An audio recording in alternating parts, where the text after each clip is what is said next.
Hi Susan, great to have you with us this afternoon. Thanks for joining us and spending some time chatting about coaching strategies and feedback techniques, particularly in the sense of the entrepreneur's journey. So really lovely to have you with us.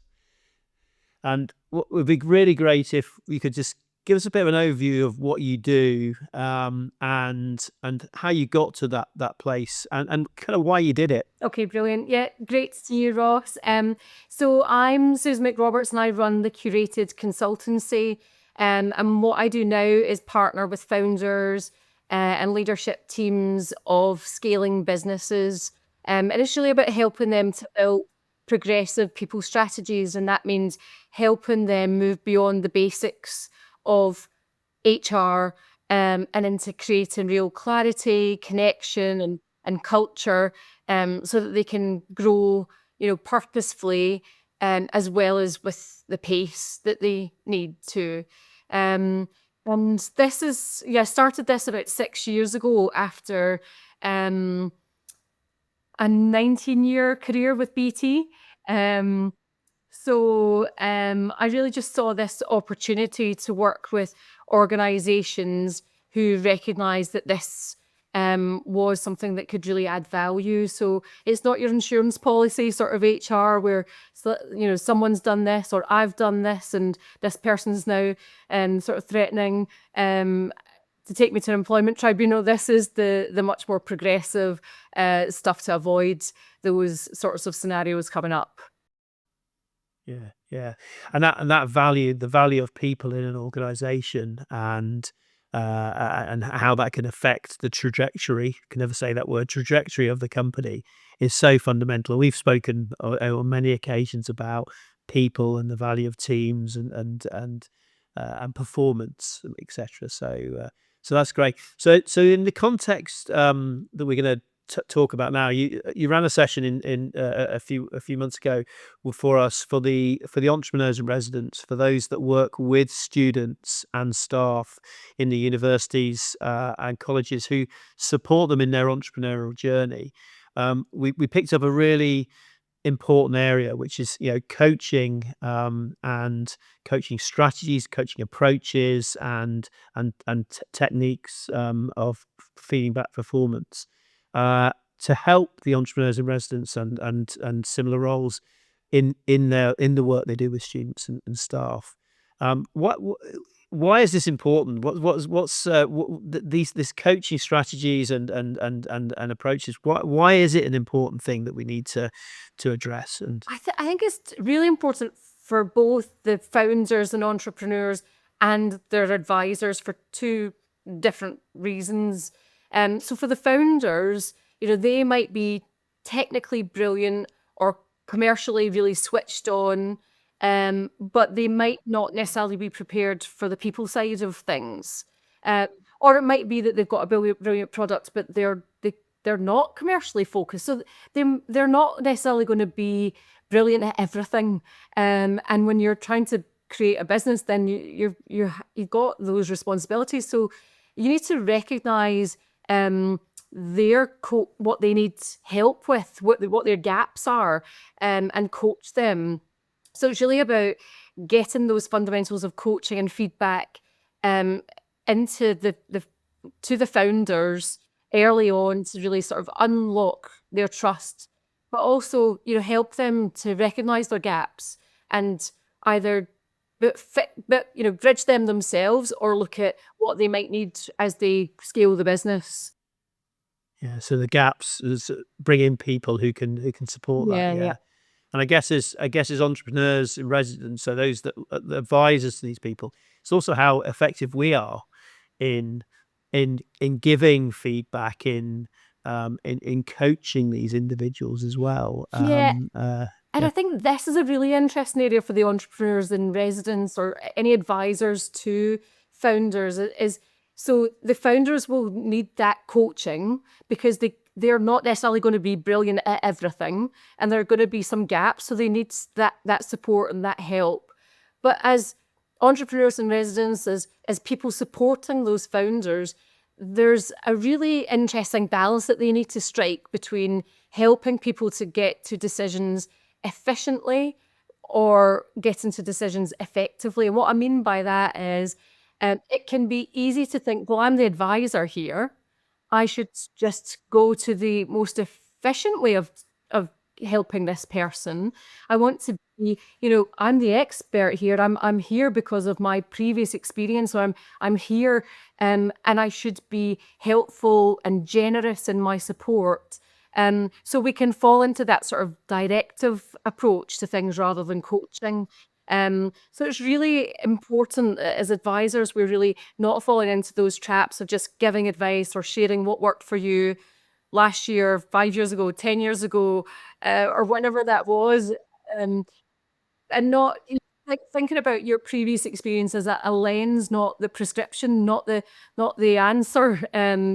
Something that you can insights that you can bring and share, but that coaching lens to help really get that 1+1 that multiplier effect of Yeah. things. Yeah, it's interesting as we start to unpick that, because there's this balance of mentorship and which is, I guess, mentorship's at the level of sectoral knowledge and experience versus coaching, and there's a difference in those two things. But also overlay that with, well, I have limited time Yeah. to spend with you, and therefore I want to do this really Yeah. quickly and just listen. Yeah. But that can be very damaging for many different reasons, I suppose. Yeah, Yeah. exactly. There's usually three different reasons why people don't coach. One is just a skill issue that they're not capable of doing it. The second one, like you say there, is time. And then the third is usually kind of a bit of ego in there as well. Should know the answers. It's my job to tell and direct and be that sort of authority on things. So let's interesting. Let's focus on the skill side, because I think that's really important. Although, and as we're not magicians and we can't magic up time, however, I would argue that getting the skill right generates time. I would, in some senses, in that sense. So don't know if I can deal with the ego bit. But I think that's something that we each need to look at personally and dig deep. But certainly recognizing our capability. So let's talk about the skills then. When you look at when somebody's doing a coaching role and they're going into support, help for the very positive reasons, what are some of the watch outs in there that they might need to think about going in, which would affect how they deliver their coaching? What are the sort of top two or three or whatever? Yeah, I mean, I think there's definitely some things, skills involved in there in terms of number one, listening skills. So rather than actually listening to people, and this is where it's really interesting because I think we're going to see people using AI more for everything. But one of those things that they can use AI for is, what should I do about this? And that human element of coaching is still so valuable, because the AI can also just become a bit of an echo chamber of, well, this is what I think, so it's going to be, influenced by the prompts and the input that's going in. Whereas someone objective can really be listening for what's behind some of those things that are being said, and challenge it more and probe and things.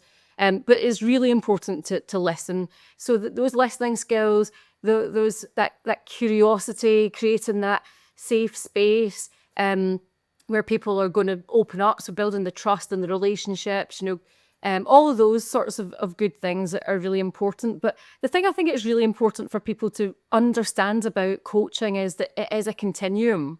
And that at one end of the scale is being directive, and at the other end there is coaching.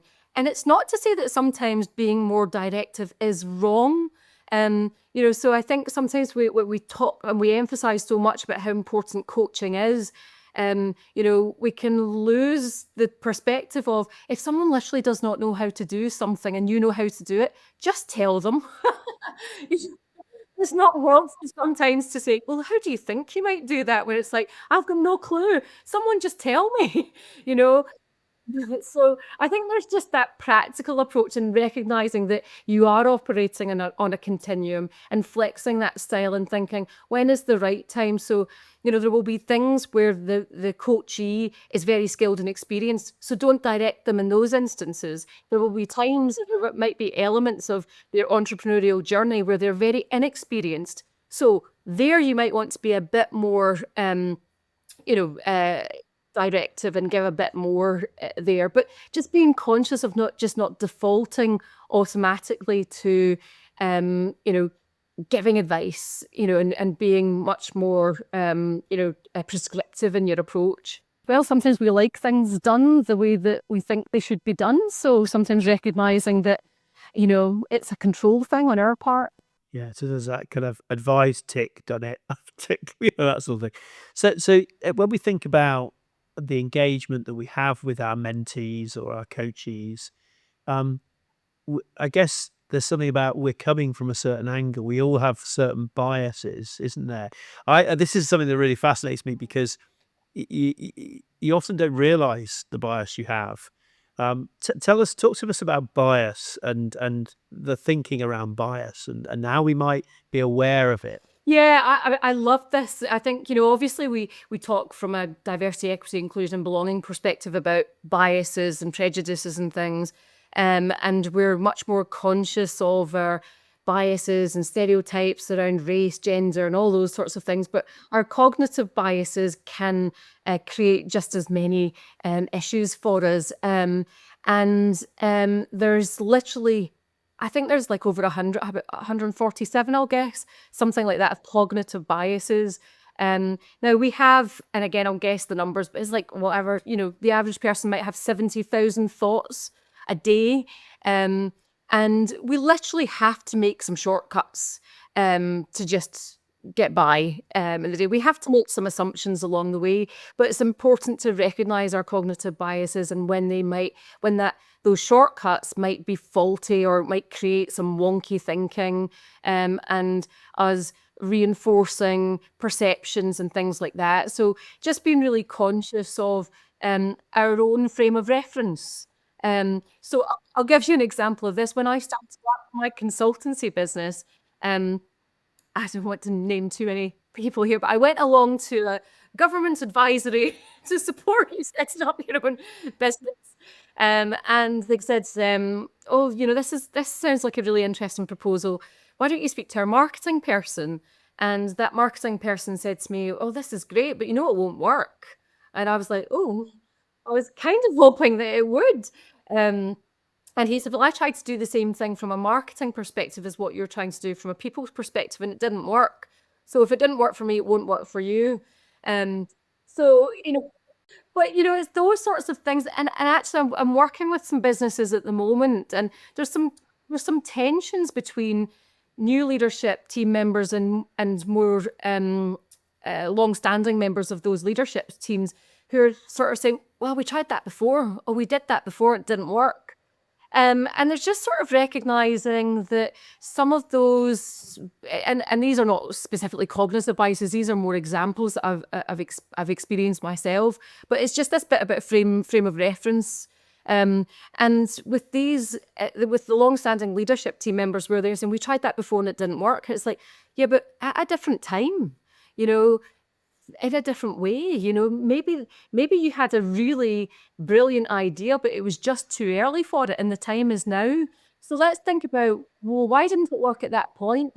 What can we learn from why it didn't work then and apply it now? So again, these are not, there's so many cognitive biases that you can learn about, availability heuristics and things, because I know something, I think I know what, I watch the news, so I think I know what's going on in the world, where it's like, well, that's only, a really small element of it.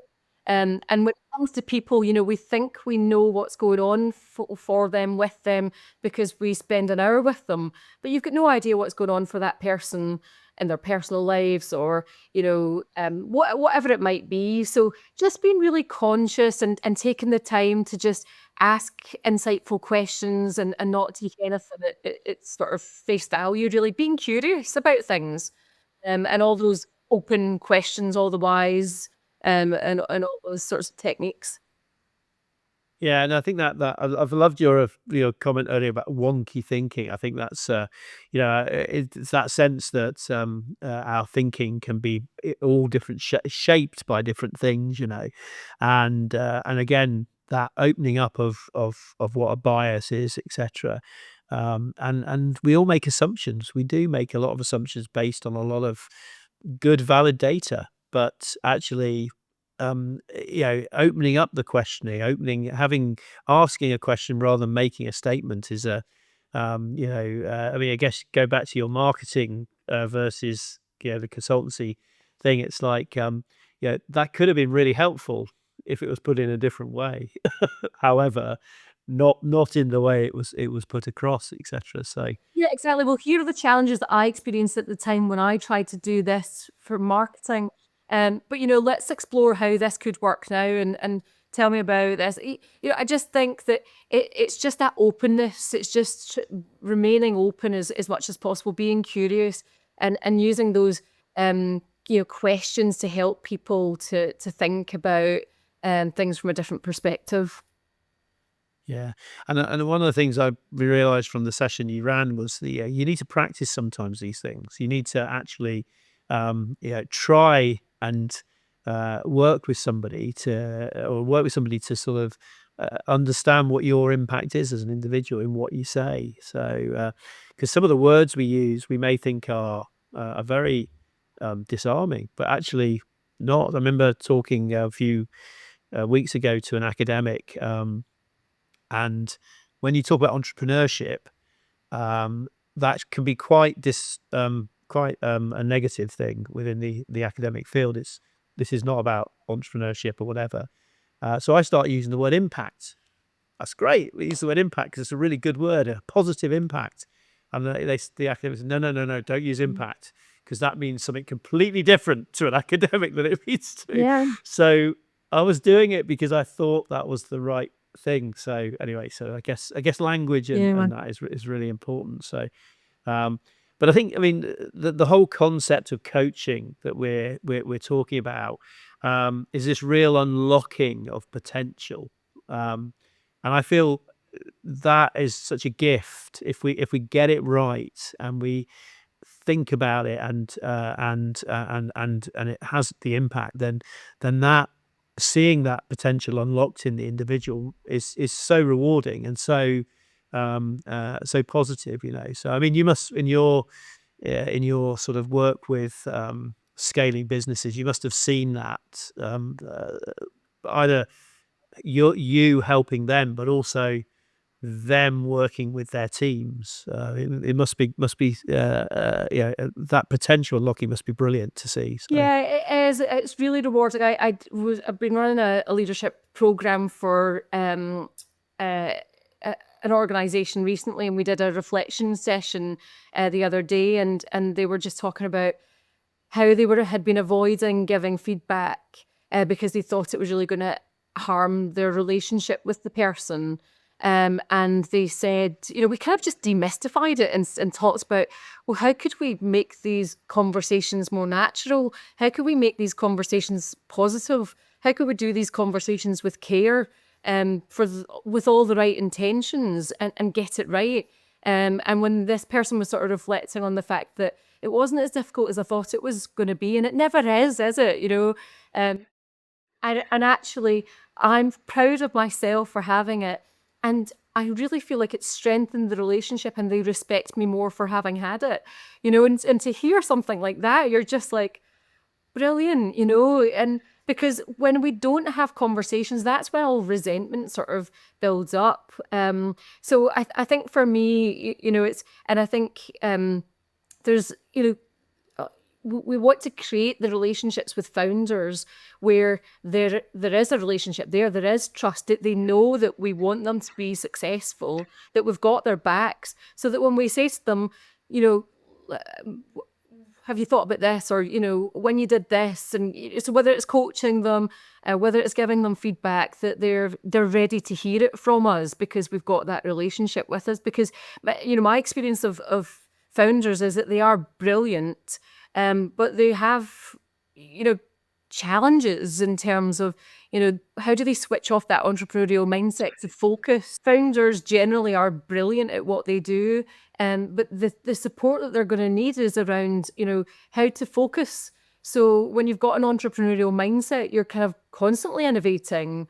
And how do you get that balance when you actually need to decide, okay, I've found something that's got real potential here, and I'm going to focus and take this to a different stage rather than just continuing to innovate and find the next thing and the next thing, because I've seen founders do that where they've got this constant innovative mindset, and it means that they're trying to do too many things at the same time.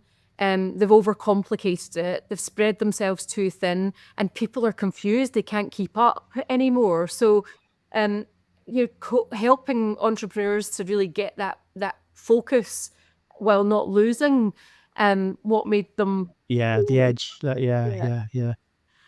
Yeah, no, that's often a challenge. It's funny, as you were describing that entrepreneur, I was going, "Yep, that's me."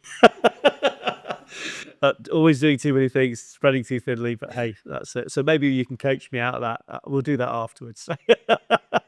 I was just going to say, it's really important because when they start adding people into the equation, because they can't just then, whatever idea that they've got, they're going to start to need to bring some people into their team to start delivering on it. So it's that phrase, if you want to go fast, go alone. If you want to go far, go together. You're going to need some people to scale.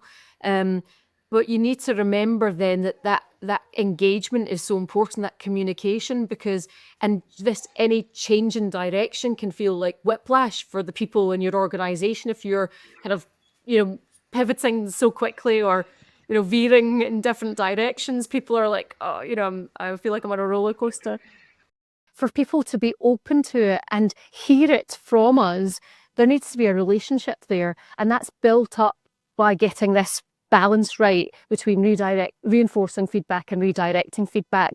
Yeah, that might be a conversation you would have had with my old leadership team. So, but anyway, hey, that's great. So let's talk a little bit about tools that we might use. So obviously, as coaches, we're building a capability. You talked about listening. You talked about consciousness of bias, etc.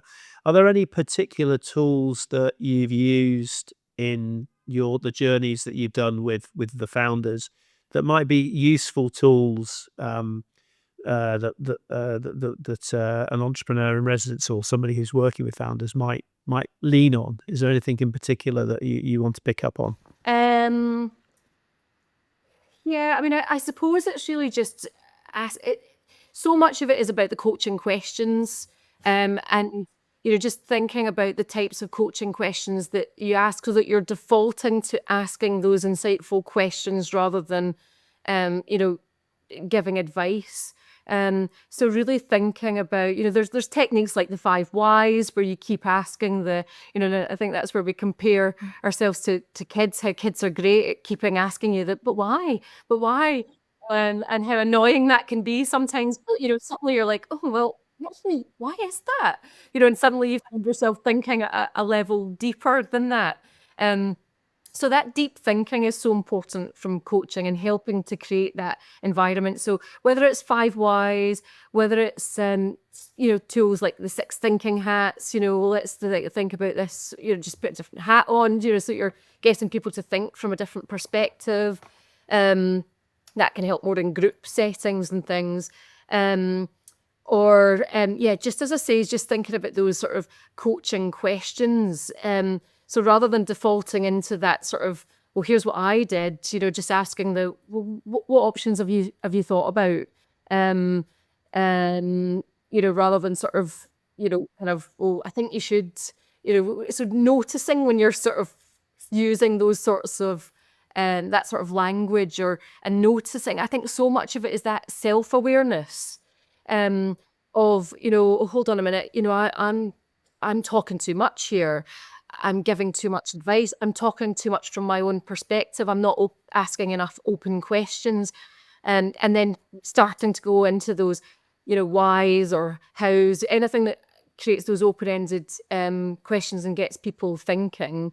So rather if you hear yourself saying, "Oh, you should," or "What about this?" or well, what feels right? What have you already thought about?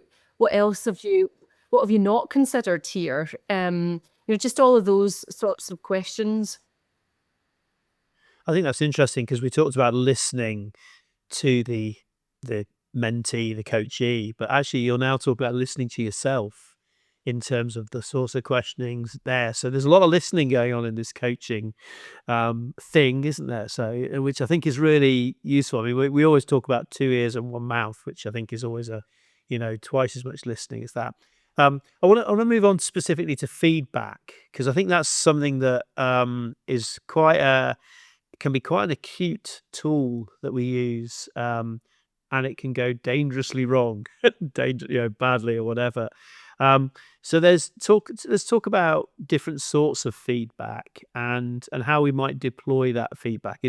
Any sort of particular hints and tips around feeding back to somebody? Yeah, I mean, I guess I'm thinking for your entrepreneurs and residents, your sort of advisors to entrepreneurs. Um, you know, again, they talk about there being a bit of a ratio to this, so people are more likely to be responsive to getting negative feedback, constructive feedback. I like to call it redirecting feedback because I think Okay, on the negative side, that's a negative yeah, side. Yeah, yeah, well, yeah, yeah. yeah, yeah. So it's easy. It's not quite negative. It's more sort of like, have you thought differently? Yeah, Yeah. yeah, So yeah. whether you call it negative feedback, whether you call it constructive feedback, I like to, it helps me sort of visually think about it as this is not about being negative. It's not about being constructive or critical. It's about just redirecting. And and sometimes it's, it can be those little kind of nudges along the way. It doesn't have to be a, chuck this out altogether. This is hopeless, there's no chance or whatever. It's just like I feel like we might be going off here. So let me give you some feedback that kind of refocuses and gets us back, redirects, gets us back on track. Um, so much of that is about that, again, the relationship. People are going to be much more receptive to hearing any feedback like that when they feel like you are, you there's the relationship there, there's the trust there. So quite often when I do development sessions with managers and leaders on this, I'll put up a slide and it says, "Does my bum look big in this?" Um, and if I ask my husband that question and he says, "Yes, it does," then I go, "Okay, let me go and put something else on."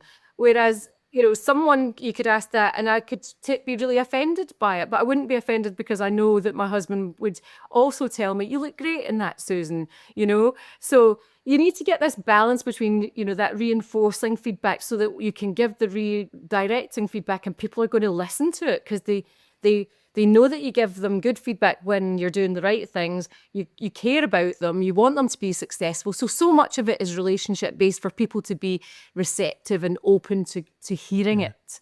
And Yeah. then there's Yeah, that takes time, doesn't it? That kind of sense of building that relationship takes time.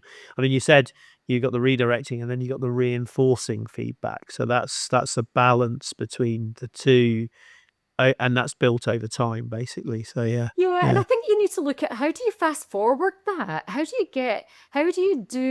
you, you know, yes, time is important, but you can be open, you can show vulnerability yourself, you can, you can, um, you know, be empathetic. You can have all that emotional intelligence that will help someone to feel comfortable. You can ask the questions. You can, be someone that they feel comfortable opening up to, making mistakes in. So it's all that bit about psychological safety as well that and so much as I say about relationships. So how do you find those ways of rather than thinking that relationships and trust is built over time, well, how do we do that? How do we kind of fast forward that a bit? How do we do that so that we get there a bit faster?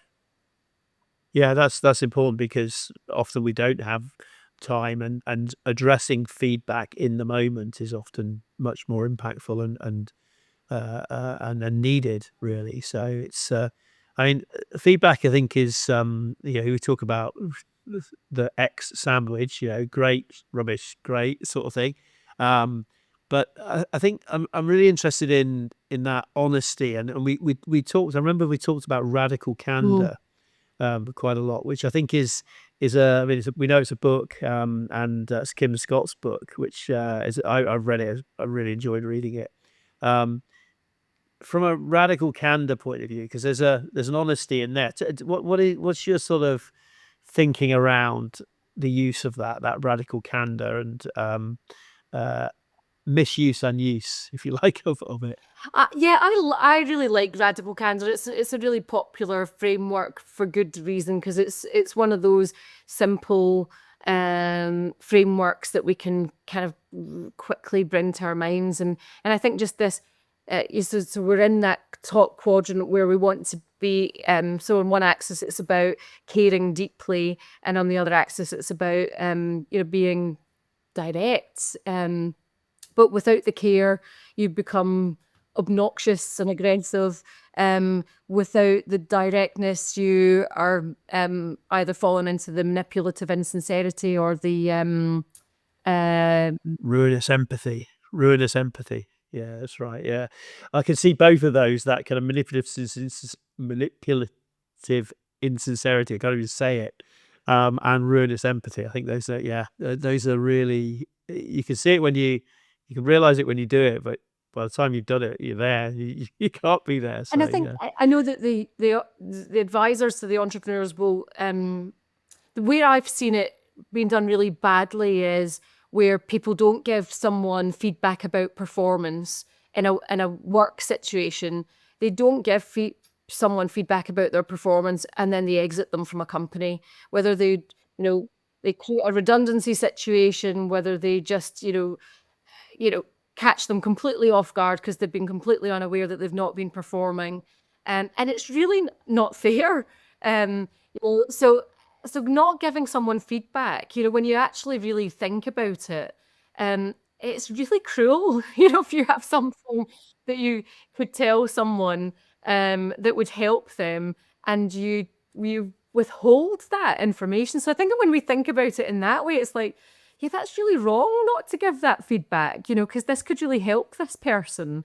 So I think, when we know that that it will help someone, that we care about that person, and that person knows that, it just really sort of takes away a lot of the sort of the discomfort around it. Radical candor, where we all want to aim to be, is about being kind but clear and immediate. So as quickly as possible, not holding back.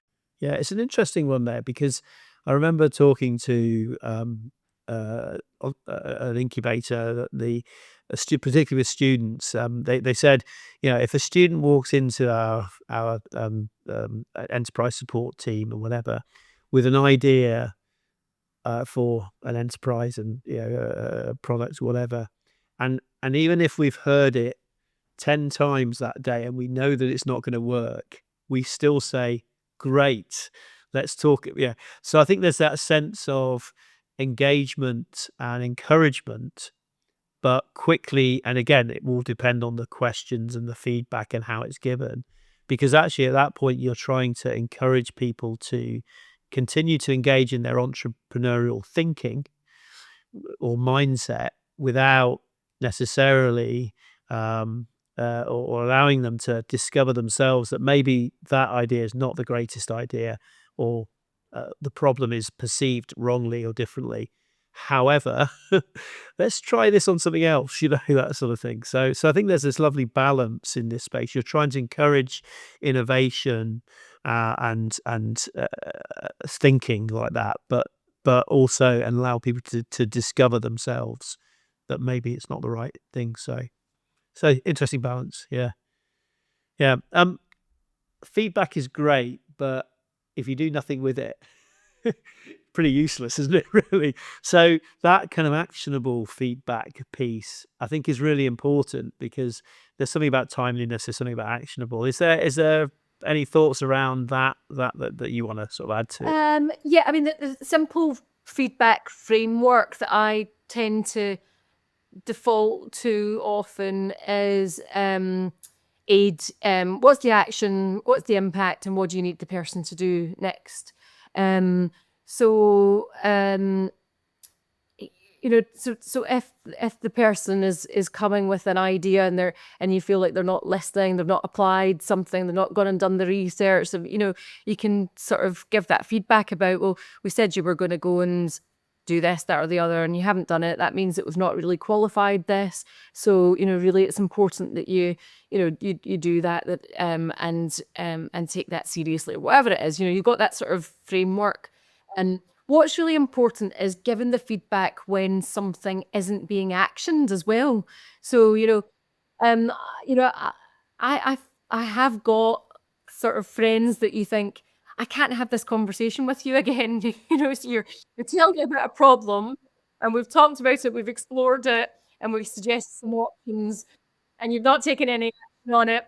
So, like it's, but I can't have the conversation anymore about it. So I think there needs to be that level of, okay, so this is something that we've talked about before. And, we said that we're going to take some action on this, and I haven't seen this. You need to reflect back on the previous conversation. You can't go into that conversation and just keep having the same conversation from the same point. You need to sort of move things forward and say, we've had this conversation previously. So what's stopping you? And get into that coaching mode and find out, why haven't they taken action? What's holding them back, and have those sorts of conversations. But you can't just keep having the same conversation without challenging that, taking it to another level, pushing back, exploring, understanding. Because it's frustrating for the advisor, and it's not helping the individual. Yeah, yeah. So just as we sort of the last few minutes or so, 5 minutes or so of the conversation, it's really interesting as we have these conversations. We talked very much about the role as an advisor to support the entrepreneur or the budding entrepreneur in what they're doing. And then we also talk about helping to educate the entrepreneur, the founder, in them building their capability set for their teams or just the people they're working with. It doesn't have to be a team; it could be a supplier or whatever.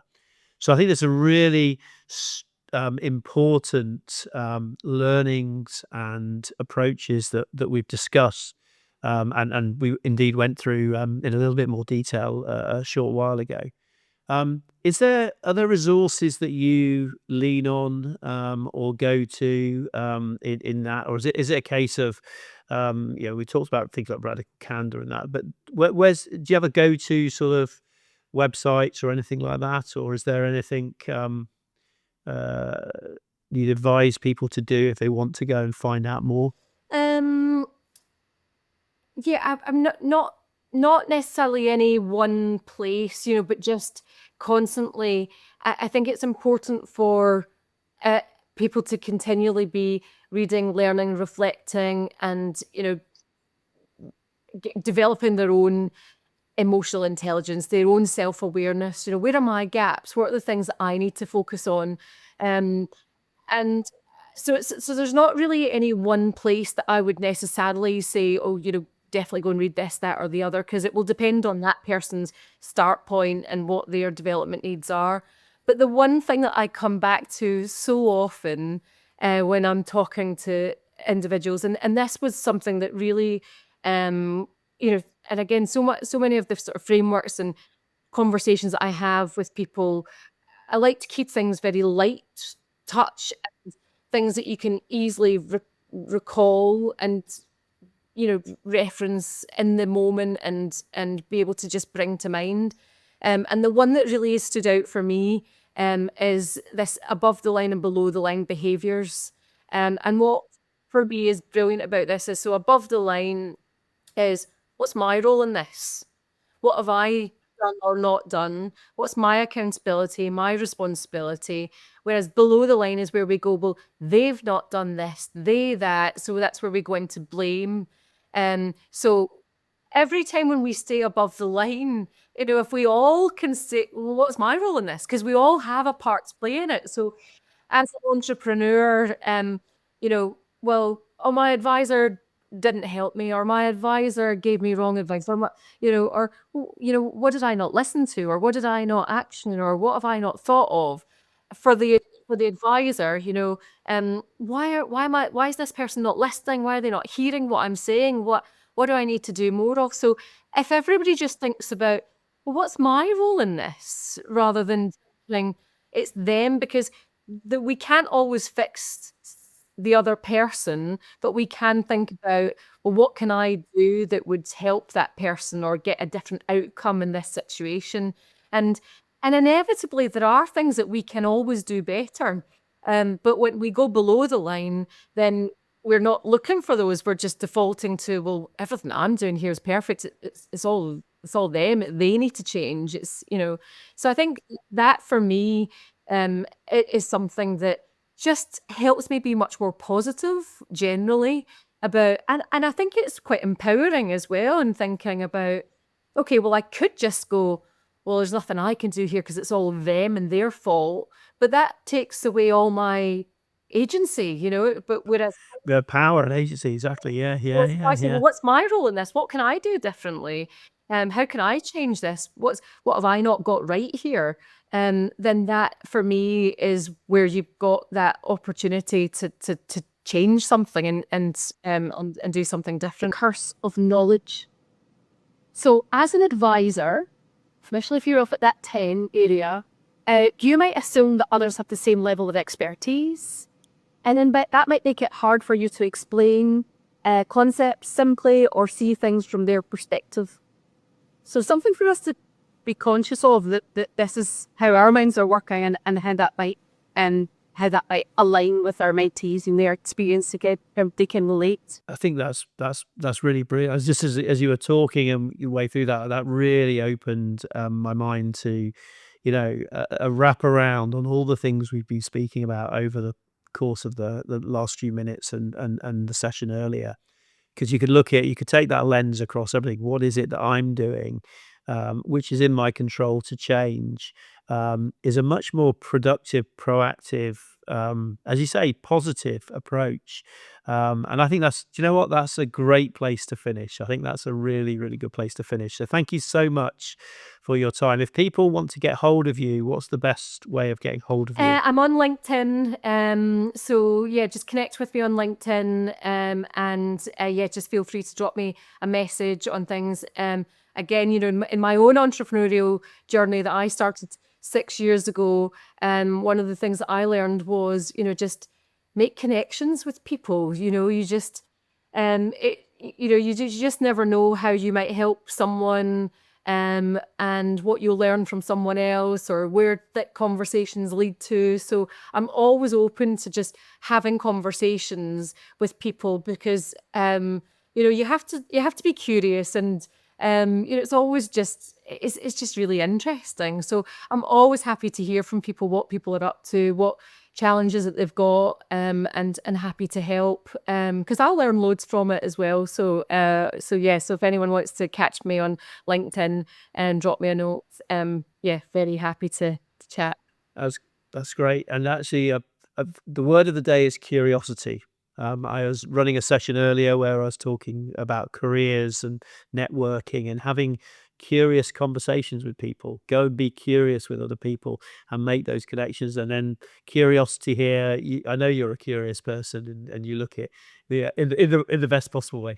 And and I think that's a really enlightening approach. So thank you so much for your time.